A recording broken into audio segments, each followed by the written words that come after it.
like the way that I act is just so carefree and so go with the flow. And sometimes it could come off as cold. You my real friend. You will know that about me. Sometimes I go missing because I'll be in my own little world. People be getting mad at me because I don't want to talk to them at certain points of life. And it's not that I'm not talking to you. It's just I'm doing other stuff. That don't mean I don't love you. People that be in their feelings too much, I don't like that. I don't want to be your friend if you're going to feel like everything I'm doing to you is hurtful. It absolutely drives me insane that you can look up Billie Eilish videos that come up or things I said when I was 15. You know, I was a teenager, especially in interviews. I'd be like, I hate this and I love this. I kind of make very firm statements, and they're very like as if there's no other option. Yeah. Like almost nothing I said before 2 months ago, I still believe. So it's like, it's a trip. How long did it take to come up with, I guess you almost wrote 8 songs or 7 songs on it? How long did it take to come up with that creative process? I don't remember. I totally don't remember. I don't even count the hours or anything. Mhm. Every song is different. Sometimes it It happens is. quickly, sometimes it happens slowly. No one can quite say what the creative process is because I have nothing to do with it almost because it's created in space. It's God's work, not mine. Live in both worlds. And I can do that because I'm Pisces, 2 fish, you see. One is digital. It's a really little girl, but it's way too much power. And one is analog, who's a very old woman who does not desire it at all. I was interested in folk music, and then by some fluke of an accident, I discovered I had this incredibly loud voice. So I started singing blues because that was always what I liked. And, I got in a bluegrass band, played, hillbilly music in Austin, Texas for free beer. I used to sing in folk clubs just for a goof, not for, I didn't have any ambitions. I didn't want a career. The career just sort of came after I started singing. It was very strange.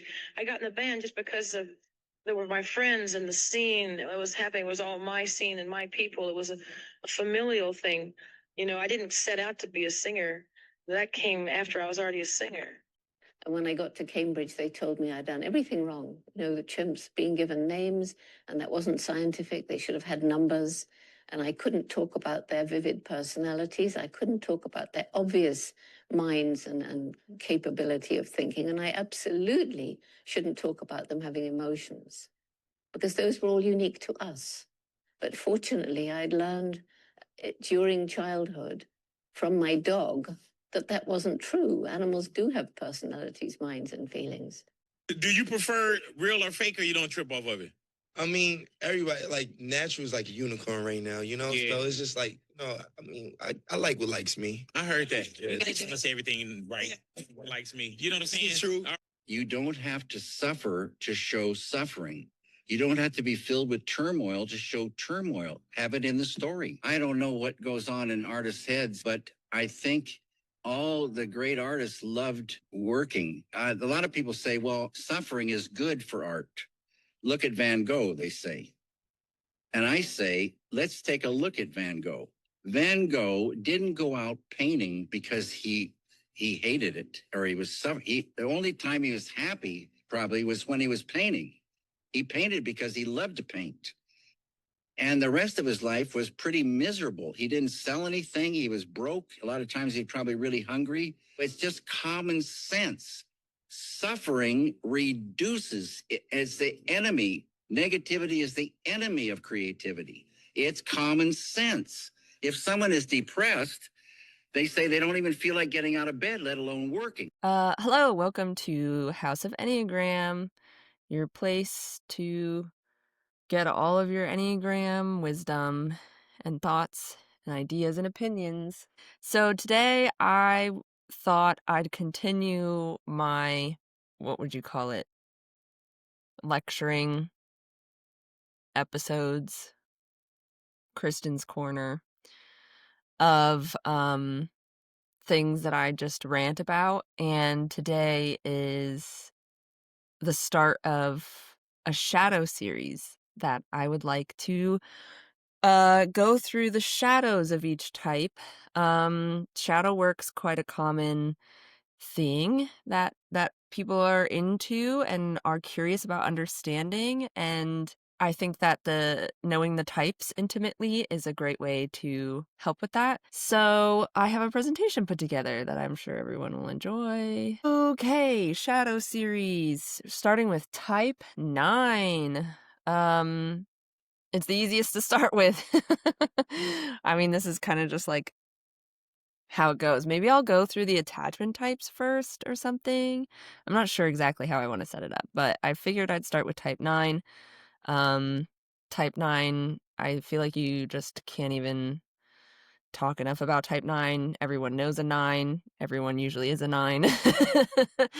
So we're going to start with the shadow series of type 9 with type 9. I guess my disclaimer is that, like, I'm going with just the common things that 9s could relate to, or that I personally see 9s struggle with, or that I, as a 9, struggle with.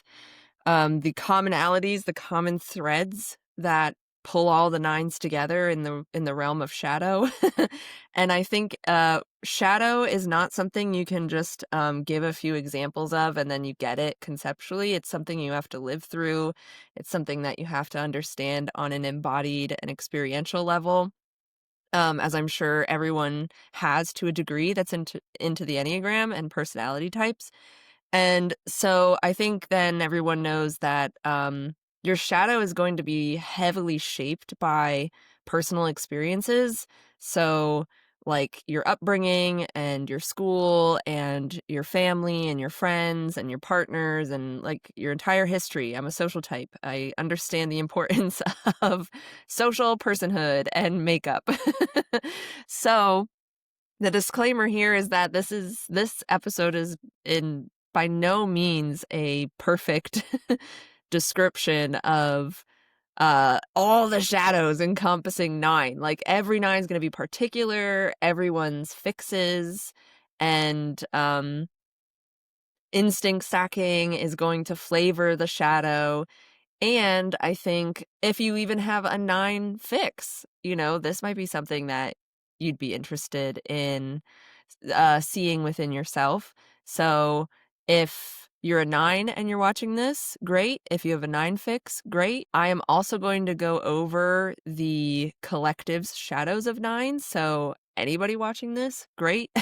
You're going to learn something. And if you're a 9 and you have different fixes, say you have a 6 in the head center, you have a 3 fix, you have a 3 in a heart center, or if you have 4 in the heart center, if you have 7 in the head center, like I'm going to go through the series of all the types. So if there are some things you relate to here or that you understand here, and then, you get something more out of your heart fix or your head fix or whatever it may be, great. That's the whole point. The shadow series is going to be the shadows that everybody encounters at a certain point. I am a social Bermuda. I like to include everyone. This is an all-inclusive podcast. So anyway, okay. That's, I guess, my disclaimer. Shadow stuff also is something that you relate to at different times in life. So I tried to kind of be general with these things and like from what we know by personality and what we know of observing 9s, like, the biggest things that they'll encounter, I guess, across the board. So again, everyone's histories will make these shadows more nuanced, and you're only going to run into them in the moment. The point of the shadow is that you're unconscious about it. So it kind of, sneaks up on you. So we're going to start with the shadows within. This is the shadows that 9s will usually encounter within themselves and as they're going about the world. And then in the next segment, we'll go to the shadows from the collective, which I'll explain. So shadows within. I think that's why it's interesting to see shadows from both perspective, where there's probably going to be people who relate to all of it, hopefully. And let's see where this goes, I guess. So we're going to start with what I categorized as autonomy shadows with 9. 9 are gut types. so that means they're in the body center, which are the top 3 types of the Enneagram symbol, 8, 9, and 1. And so they have, all the gut types are somehow battling and finding autonomy important. Like, this is where the wars are created within themselves, is their autonomy. Everyone does to a certain degree, but I mean, when it comes down to like basic sets of values and operating and moving about the world and motivations and blah blah blah, like your nines are going to be big time on that. So I figured I'd understand what the word autonomy means, and it is the right or condition of self-government. Anybody who knows me knows I like dreams. These are your dreams, all you nines, where the government is doing some shit, is taking over, is preventing you from going somewhere.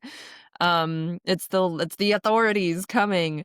Nines have their lines to 6s, and there's a way that self-law, I mean, I think that's the thing that you can see in all the gut types, is there is a self-government happening.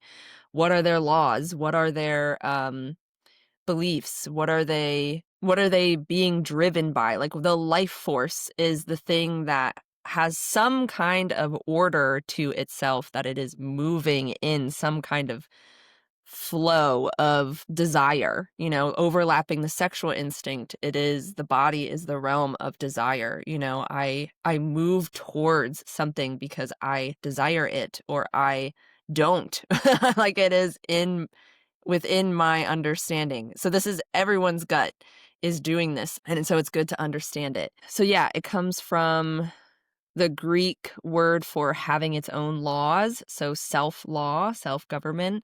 So I know that kind of sounds a little bit more one-ish, but this is what 8s are doing as well. They have some kind of law, and they are abiding by it. Like, we don't function as human beings without having some kind of set of operating systems within ourselves that are driving us forward. How conscious that is a totally different story, which is what we're getting into. Like, this is where the autonomy of a gut center is very unconscious and often still hooked up to ways of navigating the world and desires from when we were young. Like, that's like, everyone runs into that. That's the most popular thing. And so the way of individuating is understanding what's actually us, what's actually an autonomous choice, what's a conscious choice versus what is a habitual, developed position that we're taking. So the biggest thing I see in all 9s and 9 fixers is choice. And choice can definitely be like a head center kind of word, but let's focus on it with this idea of autonomy and self-government, that choices in life can be very, very difficult for a 9, and therefore tons of shadows can be created because of this pull, this war within themselves about choice and autonomous choice. So this is where, you have 9s who kind of just agree to things that they aren't fully sure about, and they get into situations that they didn't consciously listen to their gut. But this is like the commonality of type 9's essence and type 9 cores and those with 9 fixes, that what am I actually choosing and whose problem am I making that? I think that's the big thing with all the gut types, that when you have some kind of self-government and you're not fully owning it, boundaries are very blurred if you don't understand where they are, and you start to blame other things or other people for your choices and for your lack of choices. And that's the thing with 9s, I feel like, are probably going to experience that the most, is like blaming other people, other things for the lack of choice, because not making a choice is also a choice. And 9s are notorious for not making choices and then complaining about it. So I think you can apply to this in pretty much every instinct stacking, and every area, every fix that a 9 may have. Like, a really big battle they have in their life is, what choices am I making? Are they mine? Am I conscious of them? And am I communicating them? And are they actually in alignment with what I desire, like what I'm actually interested in, where my life force is going, where it wants to go?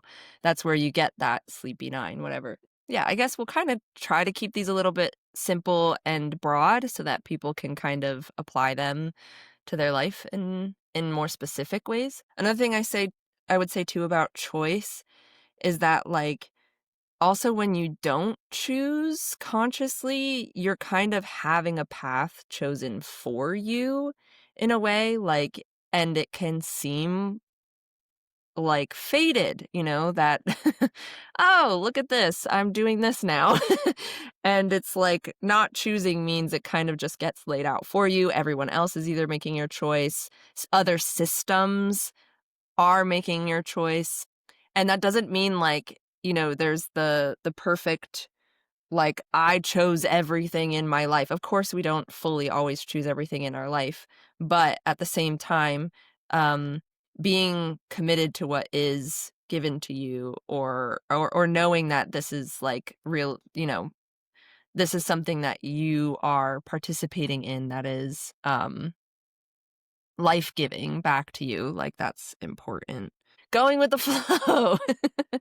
9s love to go with the flow. I think even having hexad fixes or different instinctual stackings, 9s just love to go where the wind takes them. And that might be, I mean, it might feel specific, it might be within a set of specific boundaries. But at the same time, I think they're much more likely to want a sense of flow and ease and comfort and stability that definitely it can replace doing with like autonomy. Like, oh, because I'm just doing a whole bunch of stuff, that means that everything's fine. But again, it's not exactly seen as a conscious, I'm not behind the wheel of the car, like someone else is behind the wheel of the car and I'm just kind of letting them drive instead of, and enjoying, like looking at, oh, this is nice, rather than actually taking the steering wheel myself and going. I think, like, 9s can definitely pick directions to go in, sometimes general, sometimes specific, but I think they can, on the day-to-day experience, get pretty caught in the flow of things. That can be really difficult for a 9 to actually assert what it is that they're wanting, the space that they're wanting to take up, the kind of treatment they want in life, and cultivating that sort of landscape for themselves. So the thing I would say about going with the flow as well is that, so like a pretty genuine autonomous choice about where you're going in life and how you want your life set up. What actually is upholding values that you have, both within yourself and how you want your environment, to be like or to emulate. There's a way that um, those types of desires can be put into the shadow for 9s because they prefer just kind of a smooth way of going about things. This going with the flow. It's like, I'd rather deal with something in a smooth way than to disturb everything. I'd rather have a path that's already clear or that's already set up for me or that is easy to go down, rather than accepting the path that is difficult or the path that is what would you say, like eccentric or uncommon or not being mirrored in in a particularly pleasant way. So 9s can often then compromise a lot of what they actually want or what they're actually interested in, where their natural life force wants to go, because of kind of checking, a few of the boxes of the things they want in life. And of course, we're not going to get all of them checked all the time, but the really, really important pieces are sometimes going unchecked all the time for the sake of the flow of things. This is also where 9s self-forget and kind of make themselves smaller when they choose to go with the flow and kind of deal with what has been given to them. They get absorbed in that type of movement rather than being more solid and having that solid stance that says, no, this is what I want and this is what I'm doing. And I will fight for that. This is the fighter in 9 in a sense. So then we have our anger in the body center. This is where anger lives. Everyone deals with anger. Everyone kind of starts at like a core 9 when it comes to anger, where your boundaries are merged. You mistake people and things for internal objects. The internal and the external get very foggy and confused, and it is easy to project and it is easy to resent the things that we aren't enjoying about ourselves or our choices in life. Anger and resentment are a huge thing with 9s. Everyone has seen a 9 get angry. Everyone has probably dealt with an angry 9. They can be stubborn, they can be resentful, they can hold grudges, they can really disturb people and harmony because of some kind of anger. I mean, this is also just like a common way of being a human. So everyone's going to experience this in some degree, whether you actually have a 9 fix or not. So what I would say here in these, so let's see, I have anger and resentment. We have stubborn modes of actions from 9s. We have externalizing life force, absorbing environments and dissociation, and not communicating needs. This is a big thing for 9s. I would also add with not communicating needs that 9s do not communicate their needs to themselves. Needs are often very unconscious to a 9, whereas 8 and 1 may pick a need, whether it's right or wrong. They, as in like whether it's something they actually need or they don't, they're gonna pick it and they're gonna stick with it and they're gonna communicate that. Whereas 9s get really stuck in is this a need? What is this that I'm feeling? And kind of this is where the really grumpy narrow-mindedness of 9 starts to the angry swarm of past experiences and them kind of one-on-one with that past experience that made them really angry at some point starts to fester. Like the wound just continues to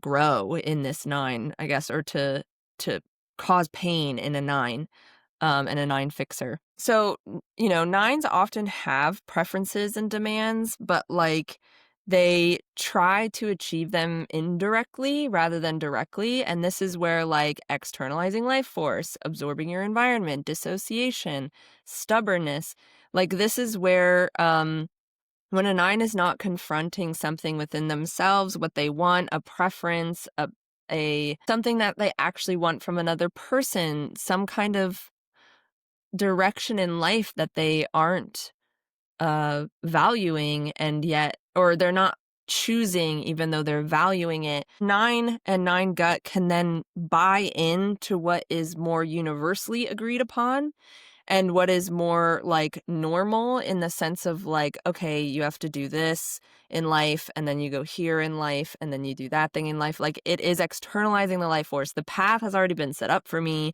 It's out there. It's following these steps and therefore that's what I'm supposed to be doing. 9s can be all attachment types to some degree can have this whole, this is what I'm supposed to be doing. And it's all the things that are described by external sources, whether it be family, institutions, the collective, whatever. And so they confuse that with personal preferences. So it's just like, well, I chose to do this. This is the path that I'm on. So that must mean that's the thing everyone should be doing. And that is not what everyone should be doing. And that's also not how everyone, like, even it can be as simple as on a microcosm level, it can just even be attitudes and behaviors like, well, this is how you should act because this is how I've been forced to act my whole life. And because they have not actually questioned whether that's something that is authentic within them, it becomes a problem that other people hold. Like, this is where nines can be projectors of shadows, like nobody's business, you know, because it's like everything that's uncomfortable, everything that I've hated within myself, everything that has caused me anger, pain, sadness is expelled out into the world, into other people who are doing these things that I wouldn't dare to do, you know, like that kind of thing. Or they're choosing a life and a way of being that I wouldn't dare touch. And so that's why they don't own up to like what actually is their choice and what has kind of been chosen for them. This is again the externalizing life force.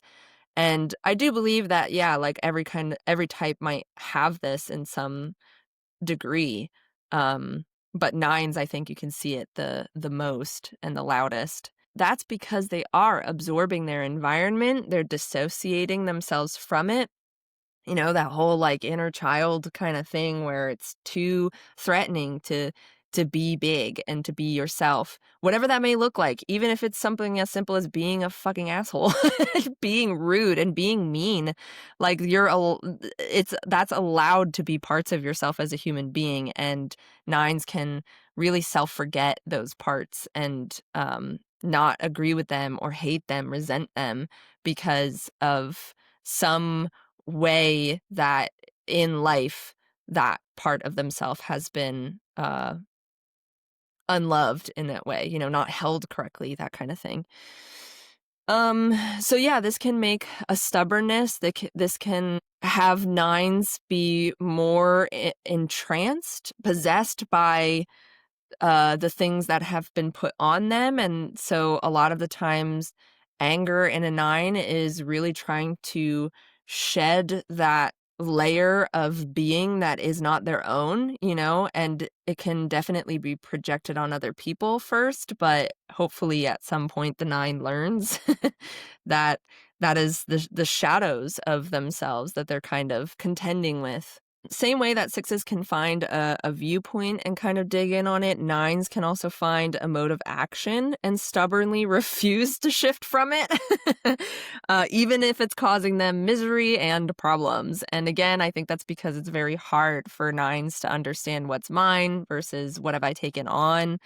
What like where are my actual choices, where have I externalized them or I've disowned them, so they can react with very suppressed anger when someone tries to move them or points it out or asks for clarity, asks for needs, asks for communication. They can get upset and their anger comes up because it's like, okay, this is where my attachment will be threatened, this is where conflict will arise, this is where I need to be clear on myself and with another person or just about life in general, and they aren't confronting that. They don't want to confront that in the moment because it essentially would be having to choose consciously rather than returning to the unresolved dynamic you have when you're younger, like the unresolved dynamic of kind of like cutting these parts off or cutting these preferences off or having something chosen for you in that sense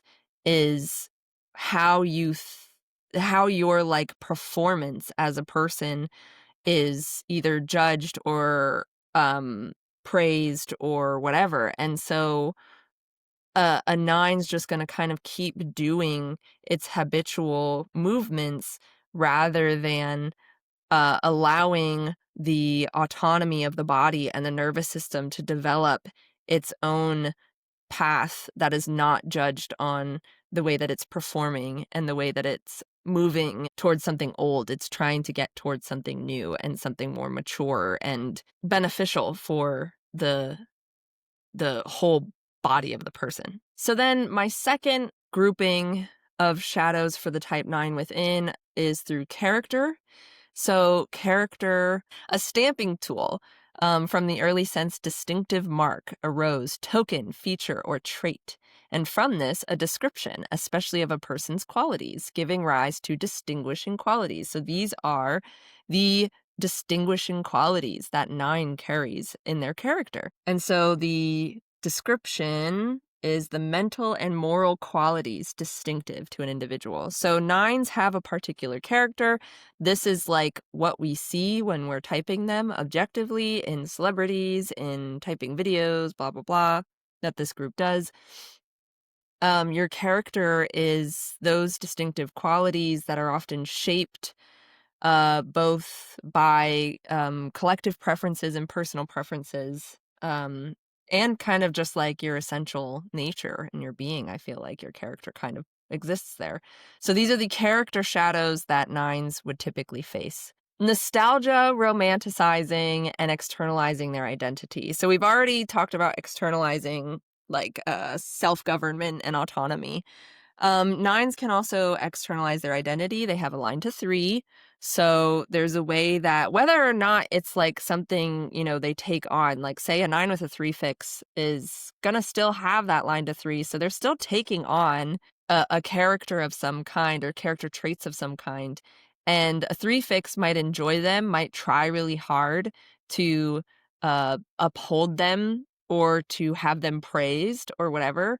But, maybe a 4 fix, they're taking them on and they're reacting to them and they're trying to be anything but them or something like that. Getting a little bit creative there with the specifics, 9 still in some way externalizes their identity, which I do think kind of like every type is probably going to externalize their identity, obviously to a degree. But 9s notoriously can definitely all around the board do that to a larger degree. And what I mean by nostalgia and romanticizing, 9s live in the past like a lot. They can become very nostalgic. They can become very romantic, which like makes wonderful art, makes wonderful drama. But it definitely to a neurotic degree can really keep them in that habitual mindset and that habitual movement, because it's like trying to obtain something that does not live in the present. I think 9s can even be nostalgic about the future. Like they can be like, oh, I can't wait till this day that I get this thing or whatever. And I think it's taking away from the present moment and what you're actually contending with here and now. And every type does this to a degree, but 9s will romanticize. They will push. They are technically body last, so they will push their ideals into this open space of imagination and allow those things to live there rather than having the current reality imbued with that type of energy and not having control over it. I think that's how 9s can try to have a sense of autonomy and control. They live as autonomous beings in the fantastical space, in fantasy, rather than in reality. They have a hard time marrying the two. So this can create a nostalgic kind of thing, and it can externalize their identity. They live elsewhere. 9s live in a different realm. Their best selves are living their best lives elsewhere.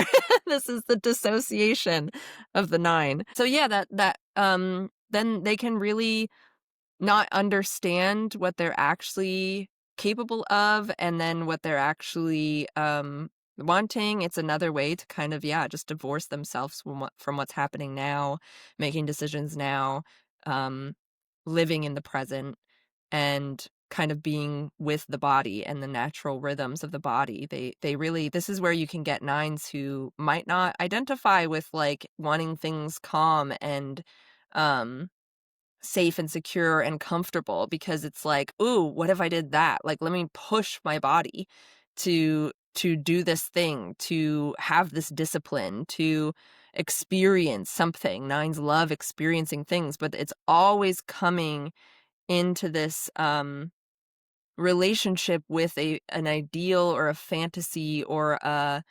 romanticizing of something that lives elsewhere in their minds, in their psychic landscapes.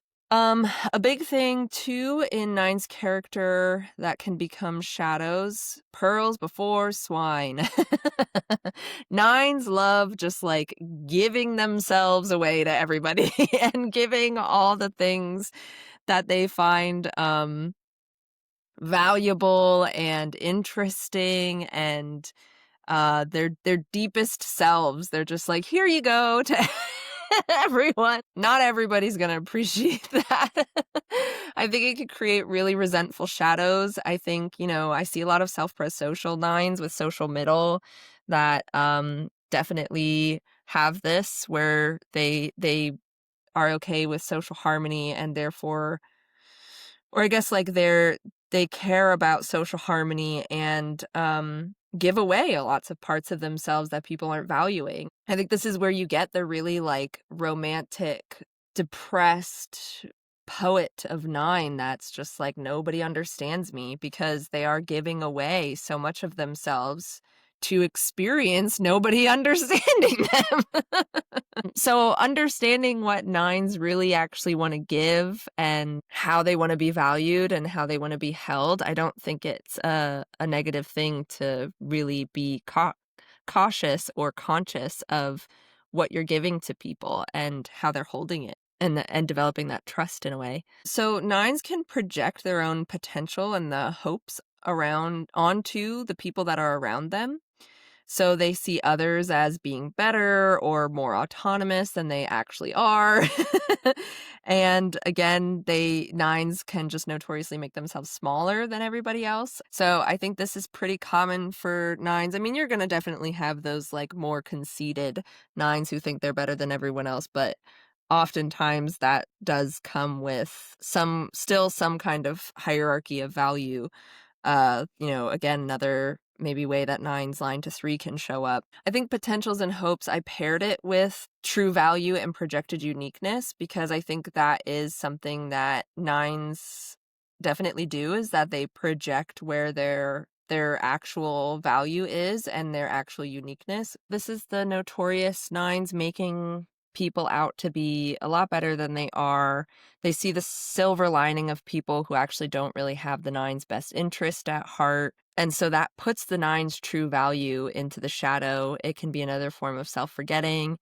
And it is a huge projection of their own uniqueness. And nines, I guess I should say shadow does not need to be a negative thing. Obviously, there are positive shadows that people put onto others with admiration, with love, with romance. So the shadow kind of comes from all different angles. And for nines, I think they really do notoriously admire traits, qualities, ways of life, goals, whatever it may be, and kind of keep it up in that imaginal space or into other people or into the future, the imagined future or something, and therefore kind of away from themselves, away from like the present moment that they're experiencing.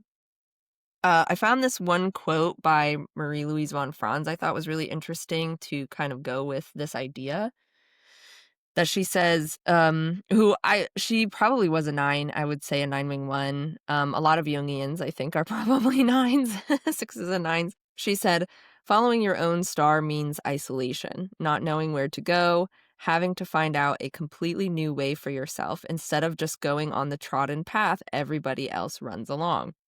That's why there's always been a tendency in humans to project the uniqueness and the greatness of their own inner self onto outer personalities and become the servants, the devoted servants, admirers, and imitators of outer personalities. It is much easier to admire a great personality and become a pupil or follower of a guru or a religious prophet or an admirer of a big official personality, a president of the United States, or live your life for some military general whom you admire. That is much easier than following your own star. So I think that that's a really good way of putting this particular character shadow of 9 into perspective. I think that's a great way to understand what 9 is probably battling internally, I think that also kind of links to choices and paths in life and people they're surrounded with and people they choose or people who choose them, that kind of thing. I think that's the other thing as well. When 9s project their own value, they just love actually being chosen. I think overlapping the sexual instinct, the idea of being chosen is something that 9s will have a big shadow around of just like, oh, once someone sees my specialness, my uniqueness, my importance and significance, that is when, everything will be fine. Is that when something's figured out for me, when someone figures something out for me or chooses me, I get to be chosen. It's the disembodied body. 9s and 9 fixers will have that. And so again, that is another way, choice comes into play. Huge, huge, huge shadow for 9s. I think this can be applied to those with hexad fixes, although it's probably a little bit less so. I think it would probably depend on history and stuff like that, but oftentimes 9s will demonize the non-attachment qualities within themselves and others.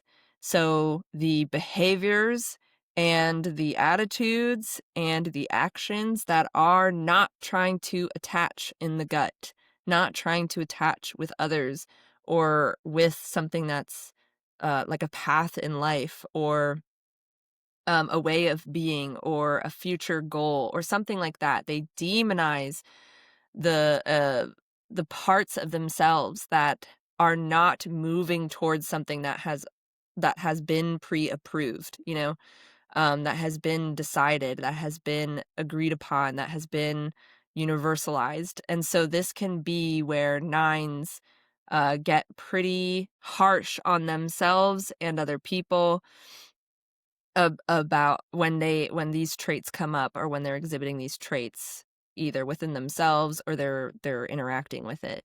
And that can be a pretty hard shadow to run into in live time. It can be easy to conceptualize this and to understand it, but then to actually hit it while it's happening can can be very difficult because of 9s really feeling on that body level that that desire of harmony or of like just pushing away the discomfort and pushing away the tension that they can feel. They want it to go into the shadow. They want to demonize it so they don't have to own up to their ways of not attaching or not controlling in that sense, if that makes sense. So now I'm going to go into a section of collective shadows. I find this really interesting. For those of you who are not 9, who do not have a 9 fix, or who can't relate to anything I just said, this is what I believe the collective puts onto a 9 as their own shadow. So like culture, the collective, the world as a whole. You can see this in movies and in songs and how we treat people in the news and whatever. Like, this is what I believe, and I don't think it's limited to these things, but at least these are the things I could think of right away, that we look at 9s and we like to point at them and say, they're the ones that do that. Or I don't like that, or I do like that, or something, and disown it in ourselves. Or disown it in our collective, like in our understanding of the human experience and what it can be, what it can include, and we are always learning about that. So we are dealing with a body type. So this is going to be in parallel to autonomy of the internal shadows of 9. Body, we project our culture, and our collective projects onto the body like nobody's business. We hate the body. We hate it. We don't understand it. We want to discipline it. We want it to just make sense. We don't want to deal with its pain. So we all, and to a degree, have projections on the 9 as its essence and how we see it operating in life, how we're interacting with them day to day. And so I will just call this section body to kind of cover that. So biggest shadow, I think, is that the body type of 9 is our positive type, and it is our attachment type in the body center. And so we love to hate that, including 9s. 9s love to hate being attached in the body. And that's why they want to type as anything but a 9. We hate it. We hate admitting that we are attached in some degree. And literally that's how we survive as children. But also that with being a positive outlook type, yes, that can be seen in the neurotic sense of like wishful thinking, fantasy, imagination, everything I said earlier, but also like positive types. You know, there is something positive about the body. The body is where you feel good. The body experiences good things. The body experiences itself as good. And I think that is so hugely fucked in culture, is that the body is a good place, can be a good place, can be trusted and respected and honored as a positive thing. I don't even think I need to go into just how intense that is in literally our entire history is demonizing the body and wanting to ascend it. And so 9s are just as guilty of that. They want to ascend the body. They are withdrawn types. They are body last. They are gone. They're off this planet. And so I think coming back into the body, that it is a positive, overall, a positive experience, as in it can be good. It holds goodness. And that also attachments are not a negative thing, although it causes pain and it is a place of wounding. It also can strengthen and be a really wonderful and beautiful thing when you understand attachment in the body and honor it and respect it in other people.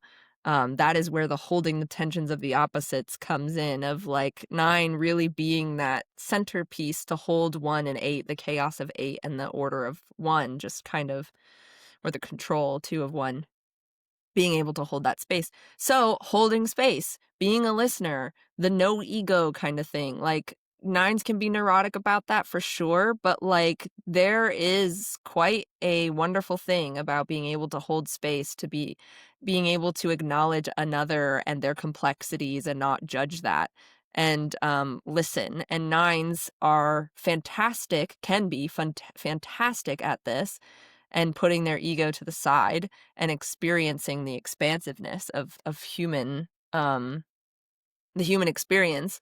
It depends on how wounded a 9 can be to be able to do this, but that is also a quality that, you know, people can disown in themselves and, you know, put into their therapist, put into their partner, put into whatever, collectively, but also, yeah, something that I think is how we sort of move and understand each other as well in the collective.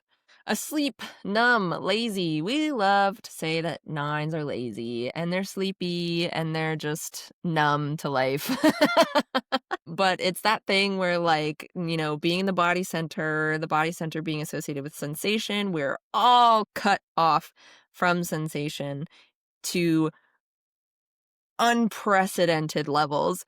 We just express it differently. I think that's the thing. 9s can be the poster child of expressing the cutoff from sensation and cutoff from life force. And just because they're not as reactive as, say, a 6, or as switched on as a 3, does not mean that they are the only ones that are cut off. Like 6s are cut off too, and they're compensating it by being reactive, and 3s are cut off too, and they're compensating it by being assertive. Like, you know, there's different ways of coping with how cut off we are from our bodies and from sensation and from desire and from holding space for our pain and wounding and stuff like that, that I think that 9s are, just because you see them everywhere, it's so easy to project that onto 9s. And going back to the idea of autonomy and self-government, you know, I think nines, you can see like the inertia of nines, like they just don't move because you can tell that internally they have self-governing, like they have a king that is corrupt. You know what I mean? Like they have that their self-government, their laws are not something that fires them up, you know, and that the inertia that is a result of that is what nines experience based off of their type structure. And so everyone else is just experiencing their fucking corrupt kings differently, you know, that they're gonna have reactivity, they're gonna have frustration, they're gonna have whatever. So it's all though reacting to the same thing. It's all reacting to that self-governing system that everyone has and that everyone's operating by, and that nines just emulate like to a degree that is easier to project on. And so I think that's where the lazy thing comes from nine, the sleep thing, the numb thing. It's all put on the poor little nine. Merging with their environment, confused, anger, or conflict avoidant. This is, I've said this before in other videos, that I think with the body center, when you actually understand what the body center is doing and what it's understanding and the reality that it lives in, we are all merged with our environment. We all mistake internal and external material. We are all pretty conflict avoidant. And actually productive conflict. Like we like to toss around the word conflict as if in like it's an argument, you know, or it's I'm gonna fight you or something. Whereas like conflict and resolution, like all aspects of conflict come in, and we like to say that nines are the conflict avoidant ones, whereas I feel like everyone is conflict avoidant. They just feel like they're handling it better because they're actually expressing something, when we actually all horribly handle conflict. Like we don't understand it. We don't take the time to understand it. And so it becomes this like it becomes much easier to see with nines because of how confused they can get with their anger. It's easier to see that it's like, oh, they don't they don't just fight, you know, like they don't just do this or that. Although some of them do.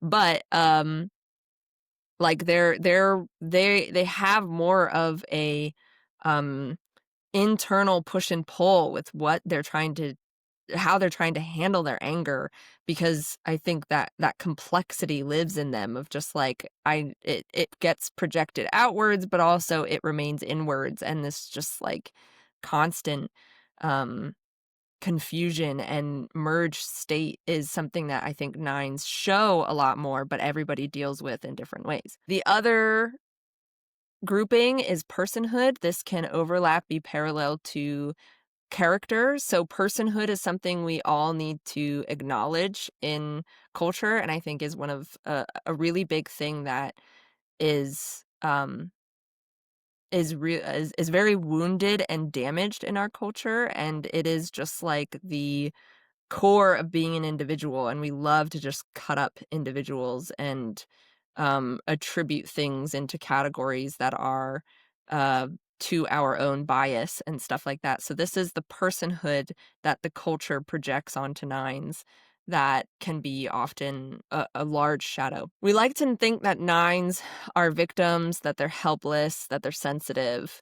We like to point out that how dislocated they are, and we like to think that they have some kind of lack of selfhood. This is pretty big. I think with like the victim helplessness and sensitivity, nines definitely like they are just as much of a player in things. They are choosing even if it's not choosing. There's a way that nines have a lot more autonomy than we give them credit for, and so we often think that they are victims or that they're helpless. It might feed into some kind of narrative, but I think like nines really need to spend time knowing how to empower themselves and how to own up to the things that they're choosing or not choosing in life, and realize where they actually have a lot of power. So collectively we kind of see that nines have much more of an external expression of that type of sensitivity.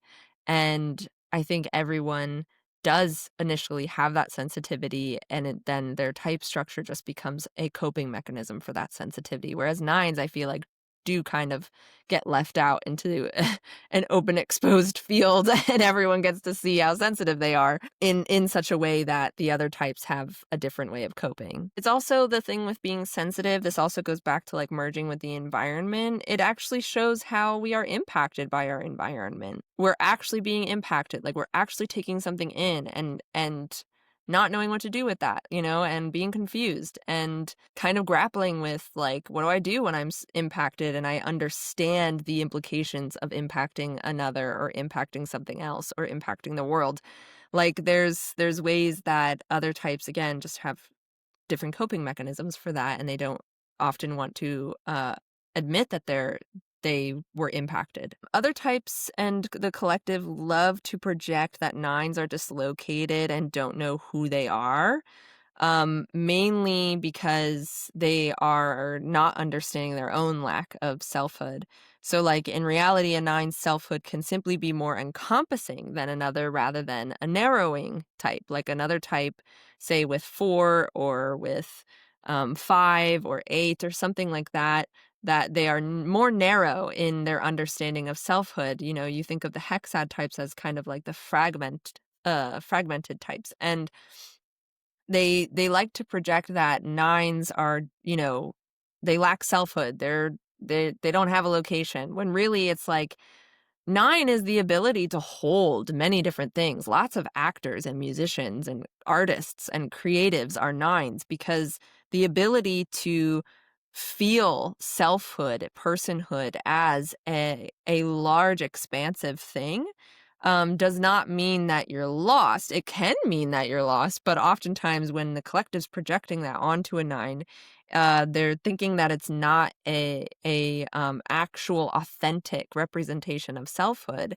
when really selfhood can be very expansive and a large experience. So yeah, the collective may see that diffuseness of 9 as like the sin of sloth, and they may see that as worse than the mask that they cling on to that's more narrow. And they kind of, they might say that like, oh, if I can tell that you're lost, it means that I'm not, when really everyone can be lost to a certain degree or not understand expansive aspects of selfhood that aren't just their particular preferred choice. Selfhood does not mean ego chosen.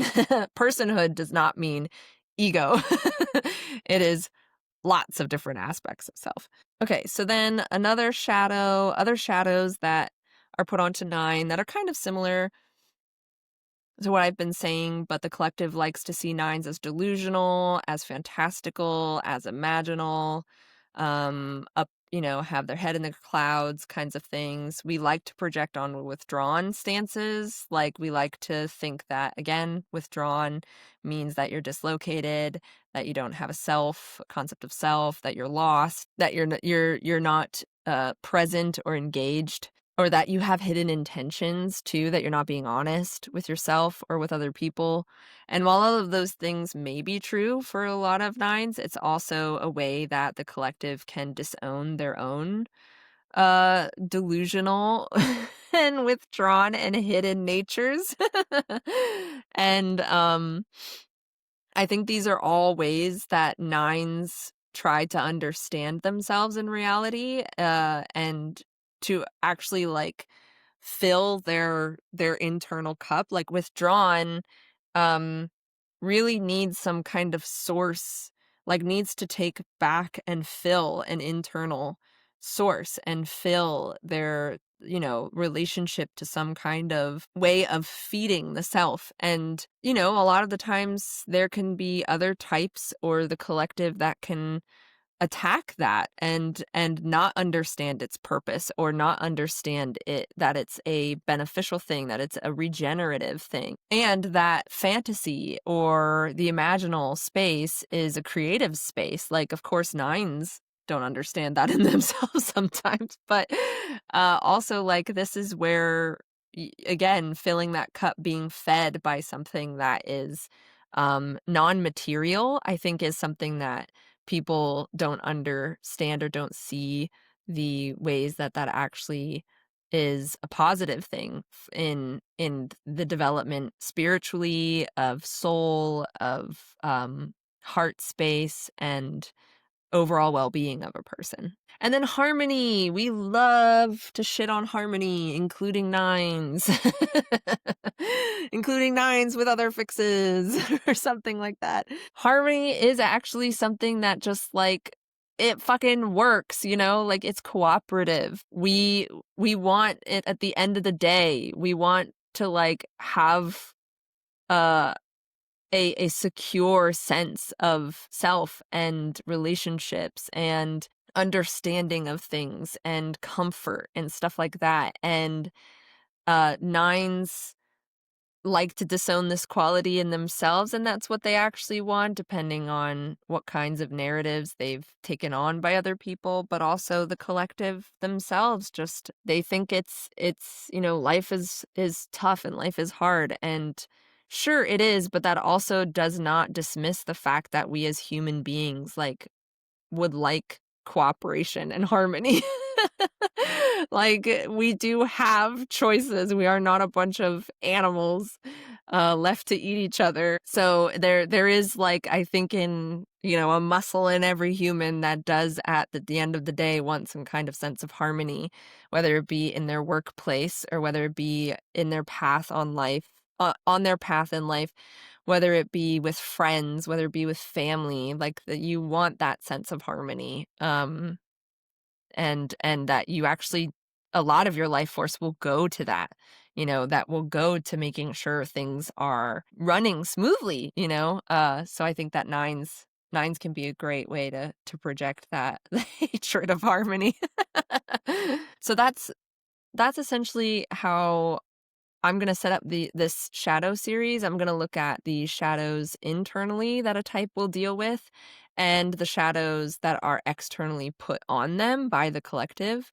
So we can kind of get a very well-rounded idea of type in the personality, but also just kind of like what it's representing of us as humans, since we all have these aspects within us, and we just kind of cut them apart or disown them or project them or whatever. And so anyone who's interested in shadow work, anyone that's interested in understanding qualities of themselves that they've demonized or glorified or something like that, this is kind of a way to even out the Enneagram, even out what a type is experiencing compared to another type, what gets put onto a type by the collective compared to another type. Like we all hate ourselves and each other's quite equally. So this is my way of kind of getting a bit more nuanced, refined, and particular with what are the shadows of types. Thanks for listening. Please like and subscribe if you enjoy hearing us talk about different aspects of the Enneagram and different modes and from different perspectives. I'm not sure what type I'll do next. I don't know if I really want to go in order or not. So I'll see you at the next shadow type.